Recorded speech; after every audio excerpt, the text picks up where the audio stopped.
holiday program, as always, I appreciate the support of coming out and supporting your children and our new Miami school. A big, quick thank you, because we're sardines in here. A big thank you to our school board. Ready? Right? A big thank you to our school board members who are here tonight, our administration, especially Miss Parker, all of our staff at New Miami for always their awesome support, and especially you guys. Thank you for always showing up and giving me your kids for a while and letting them do this, and I greatly appreciate it. We will be selling DVDs afterwards also. I will have them ready by next Friday, so a little Christmas present if you think about it. I'm going to be right in the middle to conduct them, to make sure they're okay. So just be aware if you have to get up at any time or move, I'll just be in the middle. The dancers will be running on stage a couple times. They're running back, but they are aware of that, so they'll be ready. Let's see, the exits are there and there, just in case. And I think that's all. So without further ado, and we are taping, like I said, with the DVDs, so please try to keep the talking to a nothing, just to make sure it doesn't interfere with the DVD. Thank you so much, and enjoy the 3rd and 4th grade Polar Express.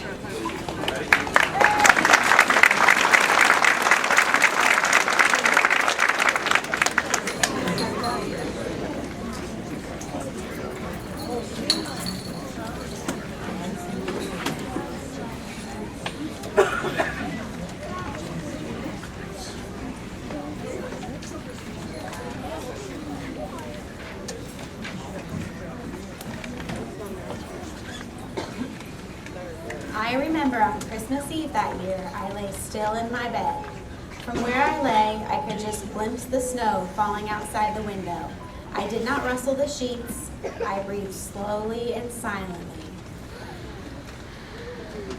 I was listening for a sound I somehow knew I would hear, the ringing bells of Santa's sleigh.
Would shout in a mean way, "There is no Santa."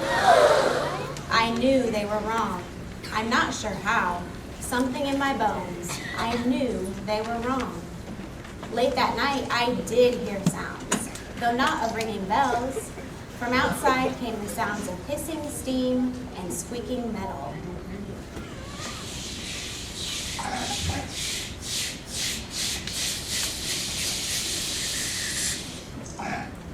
through my window and saw a train standing perfectly still in front of my house. It was wrapped in an apron of steam. Snowflakes fell lightly around it. A conductor stood at the open door of one of the cars and looked up at my window. A red scarf covered his face, and only his eyes peered through. But he tipped his cap and waved for me to come down there. I tiptoed downstairs and out the door, still in my pajamas and bathrobe. All aboard?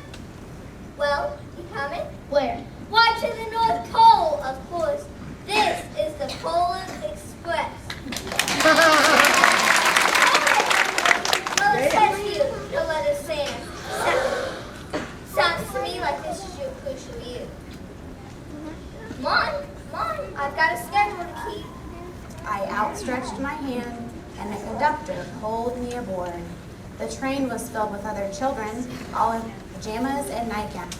With a great hiss and a loud tug on the whistle, the train lurched forward. Faster and faster we raced, past the lights of towns and villages which flickered in the distance. The Polar Express raced northward. Hey, you there. Do you want to try this? This ain't going. Doing more extra classes. Don't mind it very much. Weighs 4,600 pounds a year. Hey, look, isn't that wonderful? Yeah. Well, look at all this stuff and selling all of them. Tickets, please.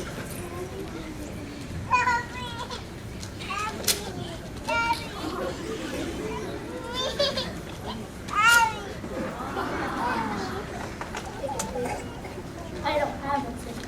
Try your pocket. Try your other pocket.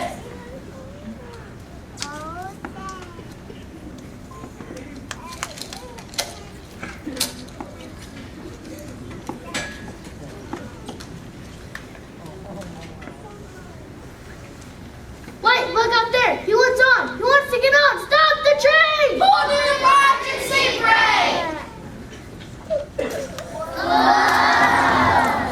Who in the blazes applied that emergency? In case you didn't know, that cord is for emergency purposes only. And in case you weren't aware, tonight is Christmas Eve. And in case you hadn't noticed, this train is on a very tight schedule. He was just trying to stop the train so that kid could get on. After that little scare and making the conductor think that she was off schedule, the boys and girls were still excited to make their way to the North Pole to see the spectacular Santa Claus at work. The conductor thought that the boys and girls would need a little pick-me-up to stay awake for the long ride ahead. She asked if anyone needed a refreshment.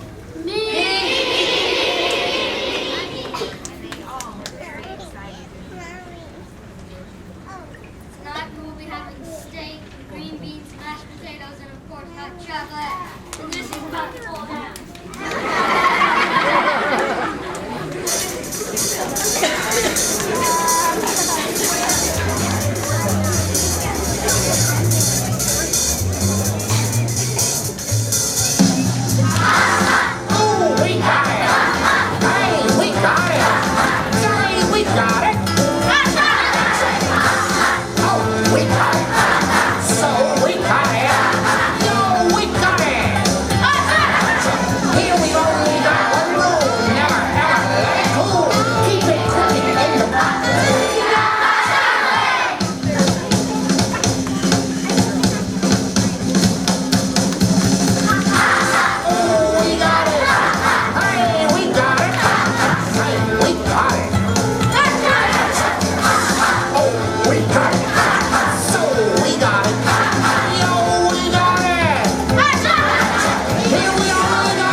say one hot chocolate.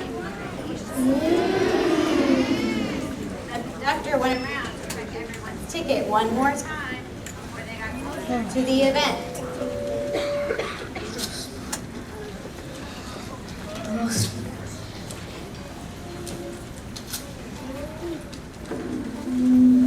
I left my ticket right here on the seat.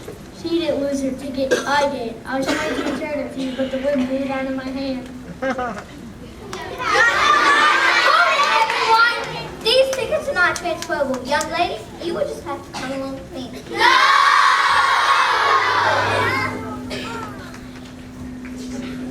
After the children agreed to keep Sally on board, the conductor had a Christmas miracle in her heart and let her stay on the train. The children cheered. And everyone was very happy. Sally on board. The mountains turned into hills, the hills to snow-covered plains. We crossed a barren desert of ice, the great polar ice cap. Lights appeared in the distance. They looked like the lights of a strange ocean liner sailing on a frozen sea. Finally, someone saw something remarkable. Look, the northern lights.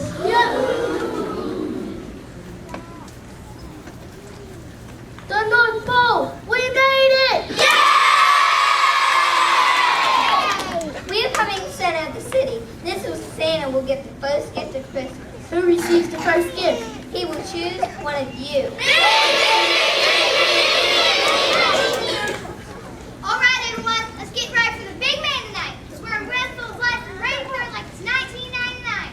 Wait, never mind. Let's get ready to party.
After the song, the elves and children all looked up to see Santa and his sleigh.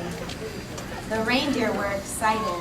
They pranced and paced, ringing the silver bells that hung from their harnesses. It was a magical sound, like nothing they'd ever heard.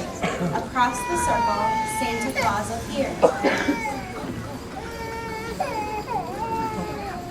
He marched